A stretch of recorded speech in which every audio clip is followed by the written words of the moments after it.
susunod na programa ay rated PG. Ito ay nangangailangan ng patnubay at gabay ng magulang para sa mga batang manunood.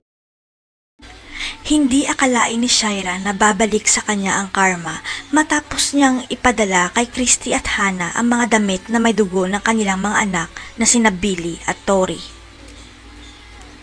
Ang gusto lang sana ni Shaira takutin ang dalawa pero hindi niya naisip na susi pala ang mga ito sa paglantad ng katotohanan na buhay pa siya pati na ang mga anak nila.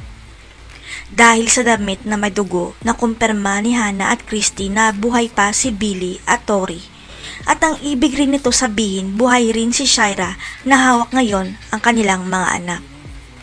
Malinaw na ngayon sa kanila na si Shaira pala ang gumagawa ng gulo para mag-away-away silang dalawa kaya humingi sila ng tawad sa isa't isa dahil nagkagulo sila.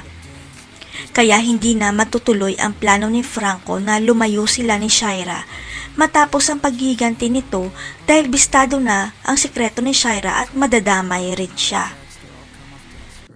Nabulag si Franco sa pagmamahal niya kay Shaira dahil ang akala niya si Audrey ay si Shaira kaya hindi niya inalam kung sino-sino ang mga taong pinaghihigantihan ni Shaira. Hanggang sa makita ni Franco ang totoong birth record niya at nakita niya ang pangalan ng kanyang tunay na ina na matagal na niyang pinapahanap sa investigador. Biglang naalala ni Franco ang sinabi ni Shaira na muntik nang mamatay ang nanay ni Christy na si Carmen Salcedo dahil nasa loob siya ng paaralan nang ipasunog niya ito. Biglang tumigil ang mundo ni Franco dahil nanay niya pala ang muntik nang mapatay ni Shaira.